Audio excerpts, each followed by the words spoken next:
하나님께서 오늘 우리에게 허락하신 말씀은 민수기 13장의 말씀입니다. 민수기 13장의 말씀입니다.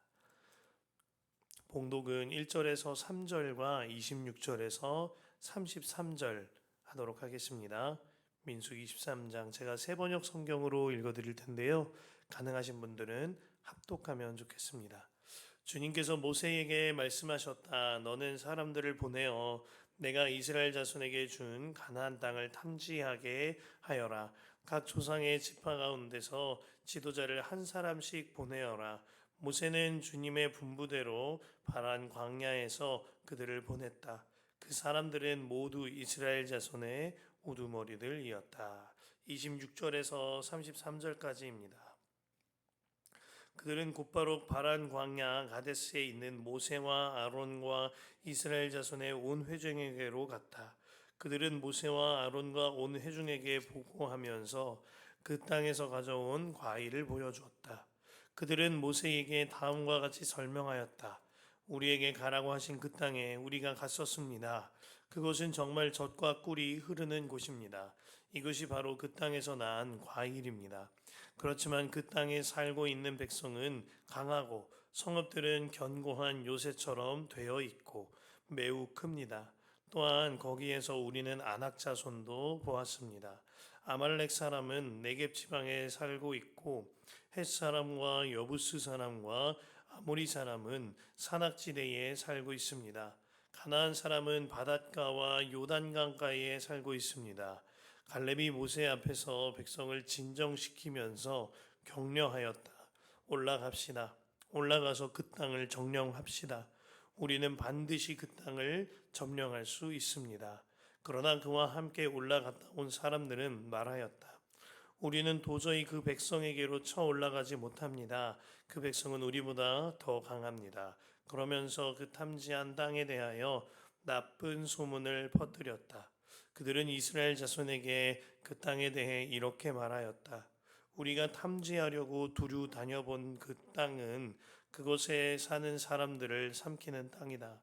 또한 우리가 그 땅에서 본 백성은 키가 장대 같은 사람들이다. 거기에서 우리는 또 네피림의 자손을 보았다. 아낙 자손은 네피림의 한 분파다. 우리는 스스로가 보기에도 메뚜기 같았지만 그들의 눈에도 그렇게 보였을 것이다. 아멘. 하나님의 말씀입니다.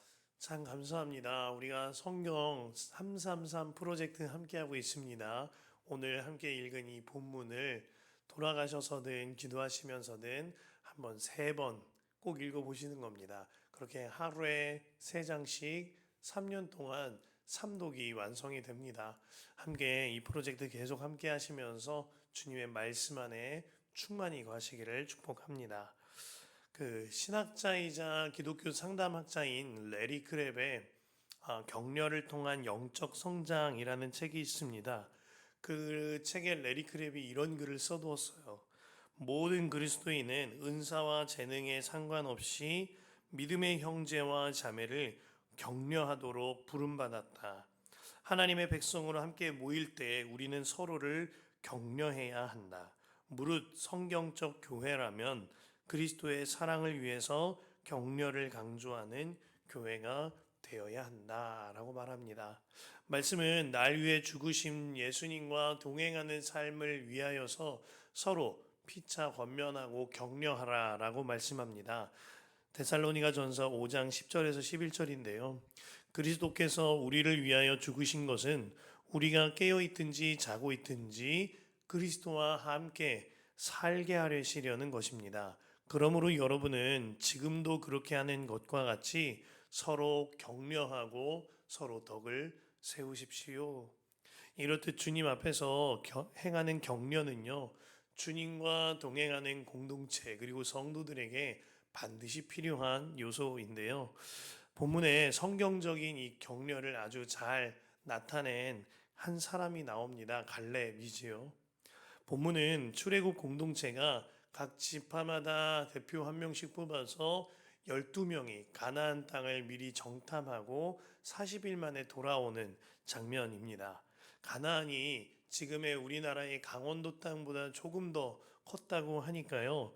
그곳을 40일 동안 정탐하였다는 것은 그 땅의 지형과 특색, 특산물 정도까지 꽤나 조밀하게 정탐을 하고 돌아온 것입니다. 그리고 돌아와서 보고하는데 그 내용이 전혀 딴판인 거예요. 갈렙은 그 땅을 보고 올라가서 점령하자 하면서 백성들을 격려합니다. 이와 달리 갈렙과 여호수아를 제외한 10명의 정탐꾼들은 이제 곧 우리가 죽을 것이다. 우리는 메뚜기 같았다 하면서 성경 본문 그대로 나쁜 이야기를 퍼뜨렸다고 하였습니다. 자, 무엇이 다른 것입니까? 그들이 서로 바라보는 것이 달랐던 겁니다. 10명의 정탐꾼들은 그 땅을 통하여서 먹고 사는 문제를 바라보았습니다. 젖과 꿀이 흐르는 땅을 보았고 잘 익은 과일을 보았죠. 그 과일이 얼마나 컸던지 포도 한 송이를 두 사람이 나무 막대기에 대서 메고 올 정도로 아주 컸다고 했습니다. 그야말로 금싸라기 땅이에요. 그와 동시에 그들은 그 땅을 점령하고 있는 사람들을 보았습니다. 그 땅에 우뚝 솟은 성읍과 무지막지하게 생긴 가나안 사람들을 보니 마음이 위축된 겁니다. 너무나 초라해진 거죠. 그 보고 내용이 27절에서 29절이에요. 이와 달리 여호수아와 갈렙은요, 주님을 바라보았습니다. 다음 장인 14장까지 이 이야기가 이어지는데 백성들의 불평이 극에 달하자 갈렙과 여호수아는 옷을 찢으면서 주님께서 우리와 함께 하시니 그들은 우리를 밥이다. 우리의 밥이다. 그러니 두려워하지 말자. 담대하게 외칩니다. 그들의 초점은 오직 주님께 있었던 겁니다. 그와 같은 맥락 안에서 갈렙이 현실의 어려움이나 현실의 먹고 사는 문제나 이러한 것들을 바라보지 아니하고 주님만 바라봤기 때문에 오늘 본문처럼 사람들을 격려할 수 있었던 겁니다. 오늘 본문 30절인데요. 갈렙이 모세 앞에서 백성을 진정시키면서 격려하였다. 올라갑시다. 올라가서 그 땅을 점령합시다. 우리는 반드시 그 땅을 점령할 수 있습니다. 사람들은 자기가 본 대로 말합니다. 그러나 두 그룹 사이에서 본 것 자체가 다르니까 말하는 것 자체가 달라지는 겁니다. 갈렙은 젖과 꿀이 흐르는 땅을 보면서 그 땅의 풍요로움을 본 것이 아니라 주님의 약속을 보았습니다. 갈렙은 온갖 큼지막한 과일이 꽉 찬 땅을 보면서 그 과일이 신기하고 너무나도 잘 살겠다는 것을 본 것이 아니라 그 과일을 약속하신 주님을 바라보았습니다. 이 땅을 허락하신 주님을 바라본 거죠. 그랬기 때문에 갈렙은 적군이 득실득실한 땅을 보면서도 주님이 우리와 함께 하시는 것을 바라보았던 겁니다. 갈렙에게 그 땅에 곡식이 많고 적음은 문제가 아니었어요. 갈렙에게 있어서 그 땅에 젖과 꿀이 흐르고 과일이 많고 적음은 문제가 되지 않았습니다. 설령 그 땅이 척박하고 땅이 쩍쩍 갈라질 정도로 아무것도 없을지라도 갈렙에게는 그 땅은 가장 귀한 땅이었어요. 왜냐하면 하나님이 약속하신 땅이니까요. 하나님이 명령하신 땅이니까요. 그래서 갈렙에게는 그 땅이 어떠하든지와 상관없이 하나님만 바라본 것입니다. 갈렙에게 그 땅에 적군이 많고 적음도 문제가 아니었습니다. 주님의 약속, 주님이 함께 하시기로 함, 그것이 그에게는 가장 중요한 문제였던 거죠. 이와 같이 갈렙은요, 평생 동안 주님만 바라보며 그 초점을 명확한 삶을 살았습니다. 그러한 그의 성정이 아주 잘 나타내는 장면이 있는데 오늘 본문에서부터 45년이 흘러서 본문의 40세였던 갈렙이 85이 되었을 때 이야기입니다. 훗날에 여호수아 14장에 보면 가나안 땅을 거의 다 정복하였지만 아직 몇몇 지역을 정복하지 못할 때가 나옵니다. 그때 보면 헤브론이라는 지역이 나오는데요. 이곳은 고산지대에다가 워낙 척박한 산간지대여서 아무도 헤브론에 올라가 전쟁을 치르고자 하지 않았습니다. 그때 85이 된 갈렙이 손을 들고 여호수아 앞에 나와서 담대하게 말합니다. 이 산지를 내게 주소서. 내가 45년 전 그날에도 정탐하던 그날에도 충성하였고 오늘날에도 충성합니다. 45년 전에 모세를 통해 하나님께서 내게 약속하신 그 땅이 이 척박한 헤브론입니다. 그렇다면 나는 하나님의 말씀대로 약속대로 그 땅을 점령해야만 하고 할 수 있습니다. 그러니 이 산지를 내게 주소서 말하고 있는 겁니다. 이 장면에서 갈렙을 표현하는 단어가 두 단어입니다. 충성과 온유예요. 온전함입니다. 그리고 정말 그가 온전하게 그 땅을 다 차지하죠. 갈렙에게는 가나안이 젖과 꿀이 흐르고 실과가 넘쳐나서 탐나는 것이 아니라 오직 한 가지, 하나님이 말씀하셨기 때문에, 하나님이 허락하셨기 때문에, 하나님 한 분이면 충분했기 때문에 감당한 것입니다.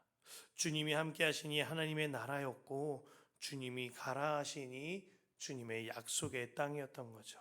그는 정말 항상 주님 앞에서 살아갔던 겁니다. 그러니 보는 것도 주님 앞에서 보고 말하는 것도 주님 앞에서 말한 겁니다. 30절 말씀은 개역개정은 격려하다라고 번역하지 않고 조용히 시켰다라고 번역하는데요. 이런 거예요. 아유 집사님, 권사님, 조용히 해. 어떻게 그런 말을 해? 하나님 다 듣고 계셔. 어떻게 그런 말을 해? 조용히 해, 조용히 해. 우리 할 수 있어. 할 수 있어. 이렇게 사람들을 붙돋아 주는 겁니다. 저희 가정에 예전에 사순절을 지나면서 고난주간에 세족식을 한 일이 있어요. 세족식을 하는데 옆에서 저희 둘째 딸아이가 그때가 걸음마도 제대로 걷지 못했을 테니까 좀 칭얼칭얼하면서 말을 하는 겁니다. 그러니까 옆에 있던 5살도 안 되던 첫째가 이래요. 찬미야, 쉿, 하나님이 다 듣고 계셔. 이런 거죠. 갈렙이 사람들을 조용히 시키고 격려하면서 다독이고 있는 겁니다. 이 표현의 원어인 하사가 쓰인 곳들이 많습니다. 하박국 20장 20절에서 나 주가 거룩한 성전에다 성전에 있다. 온 땅은 내 앞에서 잠잠하여라. 누구 앞에서요? 주님 앞에서. 스바냐 1장 7절에 주님께서 심판하시는 날이 다가왔으니 주 하나님 앞에서 입을 다물어라 핫사하여라. 누구 앞에서요? 주님 앞에서.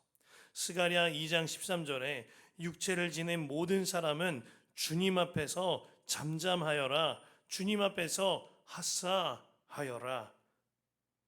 주님이 앞에 계시니 주님을 경외함으로 잠잠하라. 조용히 하라. 주님 앞에서 하지 못할 말이 있다. 엄하고 격려하며 말하고 있는 겁니다.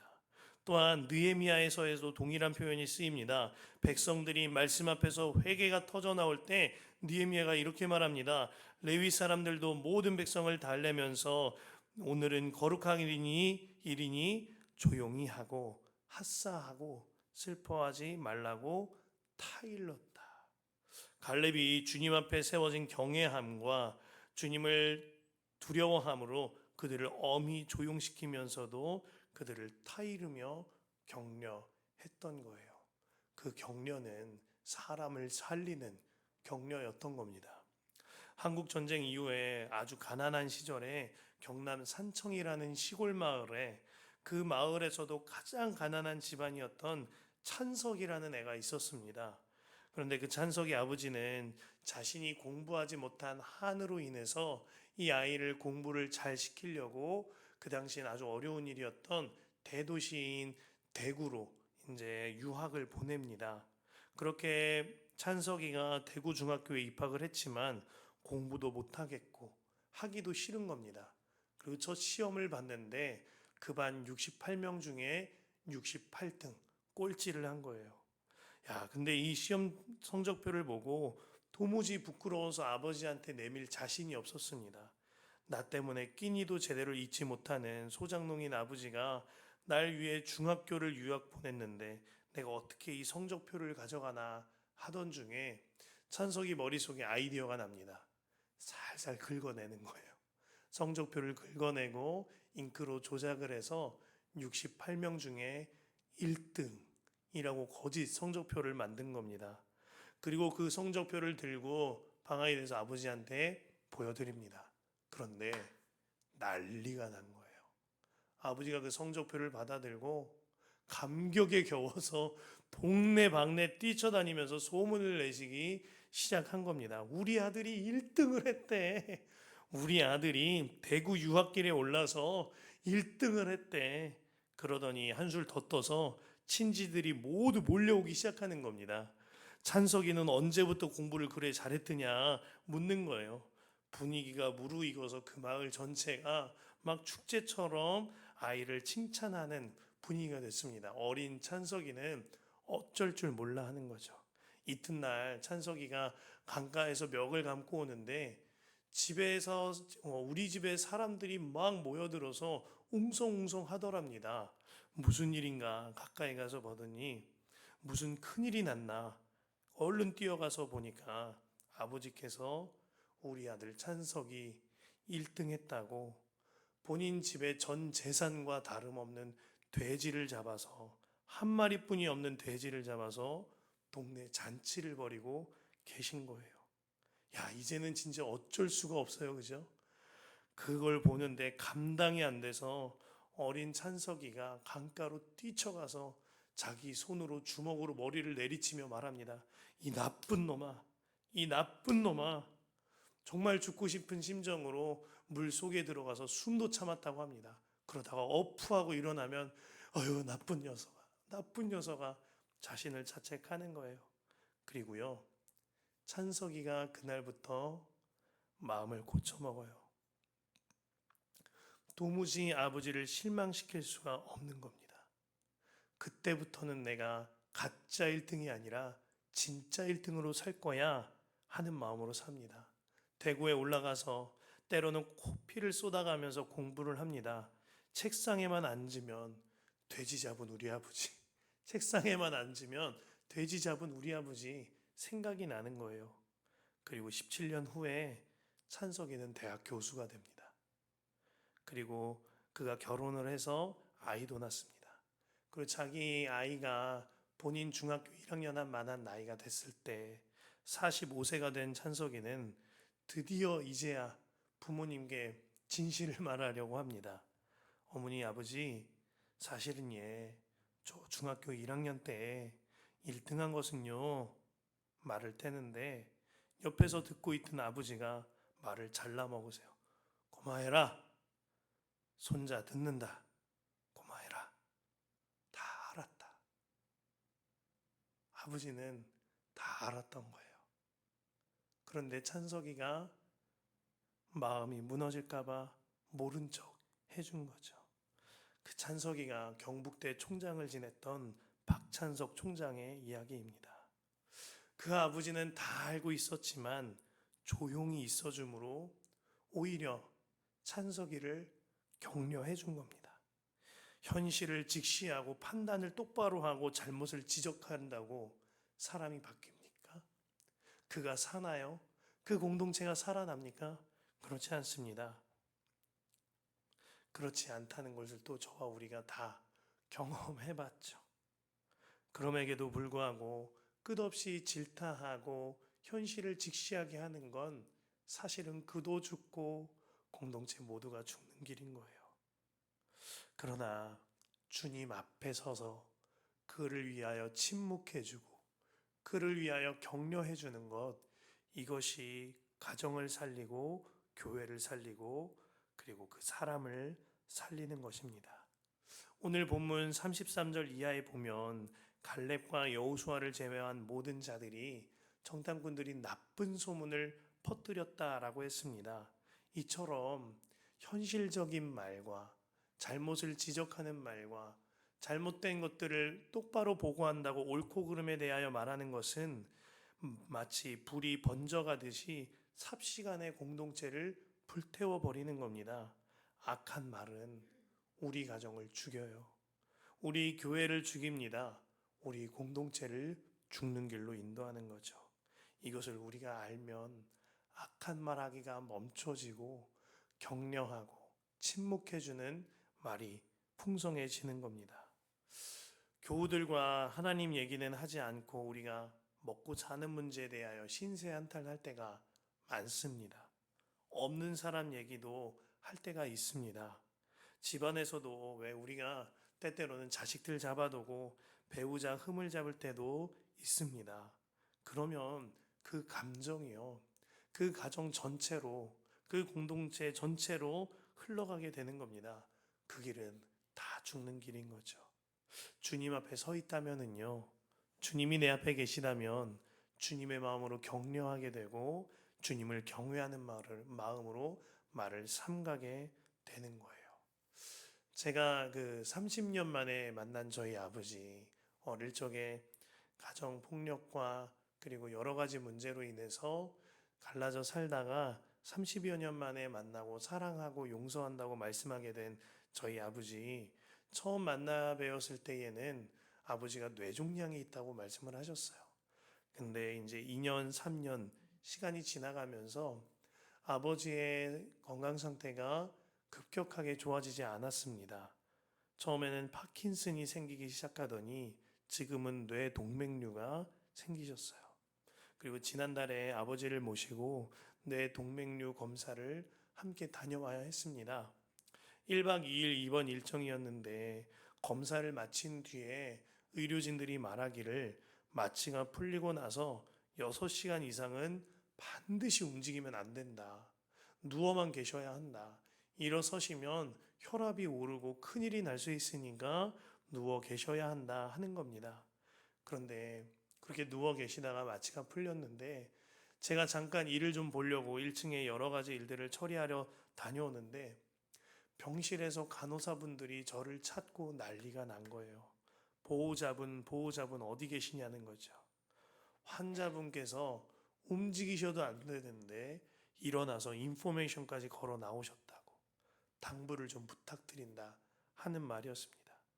저도 이제 마음을 지키질 못하고 막 다그쳤어요. 조목조목 당신께서 뭘 잘못하셨는지 따져 물었습니다. 지금 상황이 어떻고 본인이 어떤 형편에 있는지 조목조목 이야기를 해드렸어요. 그래도 그런 일이 다시 반복되니까 솔직한 심정으로 속이 터졌습니다.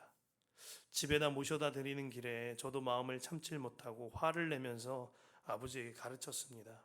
그렇게 모셔 올려드리고 제가 집으로 돌아오는데 주님이 제 안에서 물어보세요.